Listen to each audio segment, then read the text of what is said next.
Como lo adelantábamos en titulares, este lunes comenzó el juicio contra el expresidente de Ecuador, Rafael Correa, acusado de cohecho en el caso conocido como Sobornos 2012-2016, en el que también está implicado el ex vicepresidente Jorge Glass, un tema que vamos a analizar con el analista Pablo Medina, investigador de Flaxo Ecuador, con quien tomamos contacto desde Quito. Buenas tardes, Pablo. Buenas tardes, muchas gracias por la invitación. A ver, Pablo, cuéntanos qué tanto interés ha despertado este tema. Es un juicio que en varios medios ya lo llaman el juicio del siglo, y cómo podría influir en un año previo a las elecciones, porque en 2021 va a haber elección. ¿Cómo se ha estado siguiendo este tema en Ecuador? Digamos, este tema en este momento en el país es el tema. Sin duda es probablemente la piedra fundamental de todo lo que se está discutiendo en términos políticos y electorales. Como se ha mencionado, estamos en un año previo a elecciones, y este juicio, además de ser probablemente el juicio más grande que se ha realizado en la historia del país por cohecho, dado el número de implicados, dado el número de argumentos que está presentando Fiscalía, marca justamente el escenario electoral. El presidente Moreno, representado por el Procurador General del Estado, también participa, digamos, en este juicio a través de, como lo mencionaba el Procurador, dado que se imputan daños al erario, al presupuesto del Estado, a fondos públicos. Entonces, digamos que todos los actores políticos están involucrados. Es en torno a este juicio donde se está ubicando el debate político en este momento en Ecuador. Ahora, Pablo, ¿qué tan popular sigue siendo Rafael Correa dentro de Ecuador, y en qué está el correísmo y Alianza País en un momento donde su líder está en Bélgica? Bueno, primero hay que hacer una puntualización. El partido Alianza País en este momento está fraccionado, es decir, hay una parte de Alianza País que está con el presidente Moreno, apoya al presidente Moreno. Alianza País es el partido de gobierno, aun cuando el presidente Moreno no le dé la importancia que tiene y tenga contactos puntuales. El presidente Moreno es el presidente de Alianza País. Ahora, la parte de Alianza País leal a Rafael Correa se separó de Alianza País. En este momento han utilizado movimientos regionales, no se han consolidado oficialmente, formalmente como un movimiento. Sin embargo, digamos que en términos informales se los conoce como Revolución Ciudadana. La Revolución Ciudadana, entendida como el movimiento pro Correa, ha sido muy activo políticamente, igual que el expresidente Correa a través de redes sociales. Ha convocado a marchas, de alguna forma ha logrado captar el descontento que existe fundamentalmente por la crisis económica que atraviesa el país en torno al expresidente Correa. Es decir, el mensaje es: con Correa estábamos mejor. Ese mensaje, sin duda, en un momento de crisis ha sido fundamental para consolidar el apoyo al expresidente Correa. El expresidente Correa, cuando salió del gobierno, tenía una aceptación considerable. Hay que recordar que Lenín Moreno llega a la presidencia gracias al apoyo y a la maquinaria del correísmo, lo que lo convierte de hecho en el candidato correísta, y lo que hizo que en 2017 pensemos que Alianza País en efecto era la primera fuerza política del Ecuador, con poco seguramente, pero era la primera fuerza política. Cuando Alianza País se fracciona y tenemos a los correístas y el resto, el correísmo, yo creo, y según se ha visto últimamente en encuestas, cuenta con un núcleo sólido de alrededor del 20% del electorado ecuatoriano, un núcleo sólido que por supuesto puede crecer, y yo creo que a través de este mensaje de con Correa estábamos mejor, captura un electorado adicional que en efecto ha sentido las repercusiones de la crisis económica, el desempleo y la falta de perspectivas a futuro. Ahora, claro, varios piensan que con Correa estaba mejor. Sin embargo, en las próximas elecciones Correa no va a poder competir por la presidencia. Sin embargo, sí se dice que él piensa jugar un rol importante en esa votación. ¿Qué se especula sobre eso? ¿A qué otro cargo podría aspirar? ¿Alguna vicepresidencia o algún cargo en el legislativo? ¿Qué es lo que se maneja al respecto?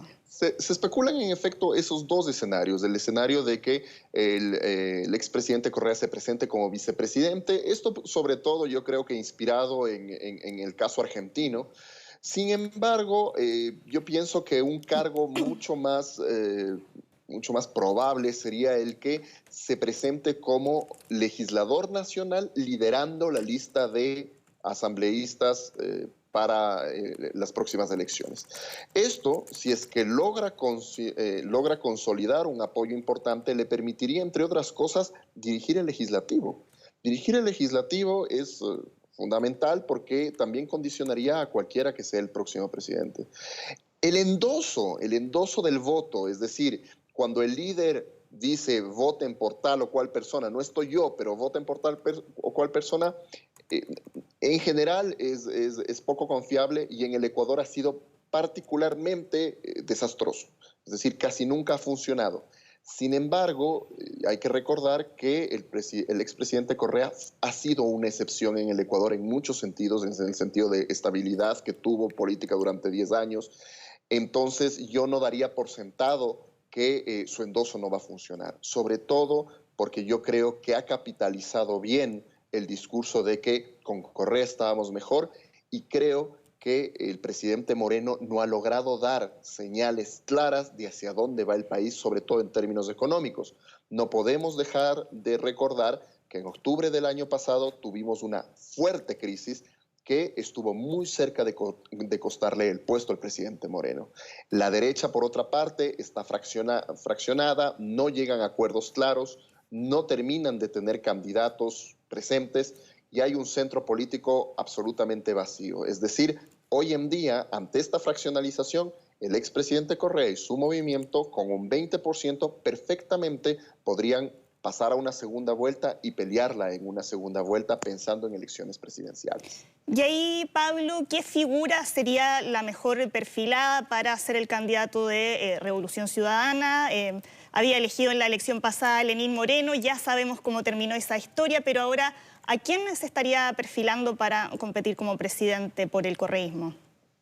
Se habla de muchos nombres, al parecer la estrategia sería buscar algún nombre que no esté tan posicionado, sobre todo algún nombre que no tenga encima algún juicio o algún posible impedimento. Originalmente se mencionaba, por ejemplo, a la ex asambleísta, bueno, asambleísta asilada en México ahora, Gabriela Rivadeneira, como una posible candidata. Se habla de Marcela Guiñaga como otra posible candidata. Ella todavía está aquí, es legisladora. Se hablan de perfiles un poco menos públicos, entre ellos Lazo, el hermano el anterior candidato Lazo de derecha, que también ha estado, un periodista que ha estado muy cerca al correísmo. Se habla de su primera canciller, Fernández Salvador. Es decir, hay varios perfiles, todos ellos con mucha menos presencia y mucho menos fuerza que Correa, pero ahí seguramente a lo que estarían apostando justamente es a que sea la presencia de Correa, sea la esperanza de con Correa estábamos mejor, lo que capture ese voto. Todavía no hay claridad en quién sería el candidato, cuál sería la estrategia, pero el discurso y la campaña seguramente irán por el expresidente Correa lo ha dicho, a recuperar la patria, a recuperar lo que era el Ecuador durante los 10 años de la presidencia de Rafael Correa. Y con un Lenín Moreno tan desprestigiado, entiendo que sus niveles de aprobación están por debajo del 20% desde el oficialismo, ¿quién podría hacer frente a lo que representa Rafael Correa y Revolución Ciudadana? Hasta hace poco funcionarios de gobierno han planteado que no se ha descartado la posibilidad de que el mismo Lenín Moreno busque la reelección. Él está habilitado a buscar la reelección por una ocasión más. Sin embargo, digamos que en términos mediáticos, a quien se ha posicionado mucho es al actual vicepresidente de la República, Otto Sonnenholzner, quien ha dado la cara como, digamos, es un joven no apolítico, pero que no había participado en política antes.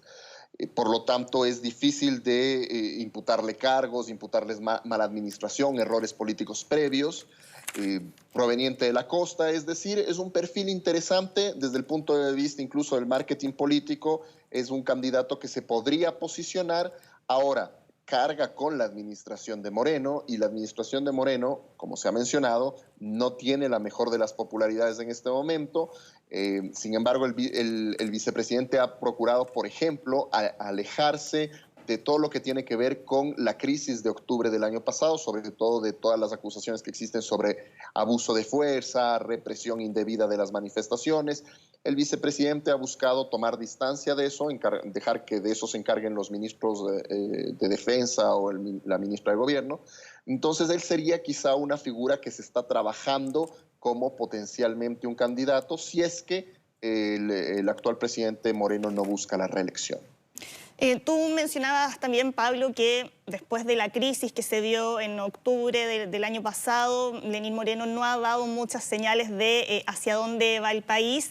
¿Cómo está ahora la situación actual en Ecuador? ¿Hay alguna posibilidad de que las protestas puedan reflotarse? Yo creo que hay algunos elementos. La protesta en octubre yo creo que se depuso en el borde de salirse de control. Es decir, yo creo que una carta que jugó a favor del presidente Moreno fue justamente que la protesta empezaba a volverse incontrolable por parte principalmente del grupo indígena, que era quien llevaba el mensaje, quien llevaba la vanguardia de la protesta. Es decir, yo creo que incluso los indígenas decidieron negociar, entre otras cosas, porque sentían que se les estaba yendo de las manos, que habían grupos que habían optado por estrategias mucho más violentas y que eso de alguna forma iba a desprestigiarlos incluso como un grupo con una legítima aspiración y un legítimo reclamo. Esta situación hace que haya muchos grupos que quedaron insatisfechos con los resultados de la protesta de octubre. Hoy, justamente, se ha anunciado que se está trabajando de nuevo en la focalización de los subsidios al combustible. Si recordamos, ese fue el detonante de las manifestaciones en octubre. Y esto yo creo que tiene que ver directamente con la situación económica del país. Es decir, es inmanejable seguir manteniendo el nivel de gasto que tiene el gobierno, y los combustibles, en términos coloquiales, son la vía fácil. Si es que quitas los subsidios, vas a tener un ingreso importante. Esto es interesante porque si uno piensa que antes del problema de los subsidios se eliminó un impuesto que existía, que era el impuesto verde, que permitía de alguna forma focalizar el subsidio, uno no entiende bien cuál es la estrategia económica del gobierno. Es decir, tenía la posibilidad de focalizarlo, quitó esa posibilidad, anunció que los iba a retirar ante la presión social, echó marcha atrás y ahora nuevamente está pensando en cómo focalizarlos.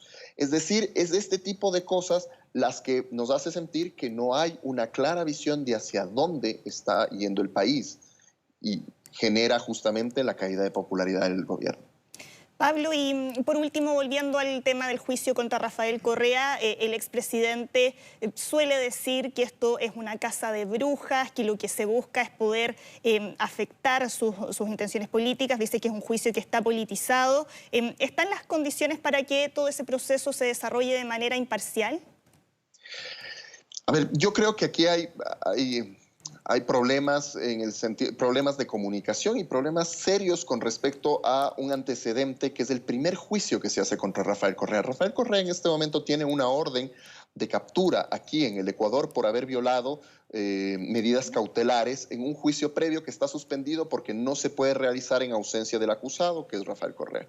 Esta orden de captura incluso se la ofició a Interpol, e Interpol la negó porque vio que no había la justificación necesaria. Yo creo que eso desprestigió mucho toda acción en contra del presidente Correa. Ahora, este nuevo juicio tiene una serie de elementos de convicción, de pruebas que ha presentado la Fiscalía enorme. Estamos hablando de 21 acusados, de entre ellos 10 empresarios, por haber sobornado al gobierno y esos sobornos financiaron la campaña del 2013. Es decir, es un juicio muy grande, muy mediático también, en donde claramente la defensa, al menos del presidente Correa, ha presentado todos los recursos que tiene para dilatar el proceso. Estos son recursos perfectamente legales y están dentro del procedimiento habitual. Ahora, claro, eso en un año electoral juega a sospecha. Esto es dilatar hasta que Correa pueda ser presidente y pueda ser candidato, perdón. Y por otra parte, obviamente uno dice, bueno, hay la presión para que la justicia opere rápido. Y ese es un problema porque la justicia muchas veces tiene que operar con los tiempos que tiene que operar. Hay que garantizar derechos y hay que hacer que el proceso judicial sea lo suficientemente claro y transparente como para que la sentencia sea incontrovertible. Es un momento político, es un juicio político. Yo no dudo de la probidad de los jueces y de los operadores de justicia que están alrededor del proceso. Sin embargo, entiendo que estas condiciones y esta presión pueden afectar la calidad y sobre todo pueden permitir el que, sobre todo desde un punto de vista de comunicacional, se ponga en duda de una parte y de otra las mejores intenciones de jueces, fiscalía, etcétera. Perfecto, Pablo. ¿Para fines de este año se espera una sentencia? Sí, se espera una sentencia para fines de este año. El tema es que esta sentencia tendría que llegar antes del mes de noviembre, porque en noviembre se dan las inscripciones de candidaturas para las elecciones de principios del próximo año. Si es que esa sentencia, en última instancia, es decir, después de haber pasado todas las posibles apelaciones, no está en firme, el expresidente Correa puede inscribirse como candidato y si, por ejemplo, es candidato a la legislatura, tiene fuero y por lo tanto tiene inmunidad mientras duren las elecciones y eso ya le permite participar electoralmente. Eso es a lo que me refiero cuando digo que va a haber mucha presión para que las sentencias salgan lo más rápido, para que cada instancia sea lo más rápido de una parte, pero por otra parte va a haber también la resistencia de los acusados para que dilatar el juicio lo más que se pueda. Bien, pues Pablo, muchas gracias por haber profundizado sobre este tema con nosotros. Que estés muy bien. Muchas gracias a ustedes. Una buena tarde.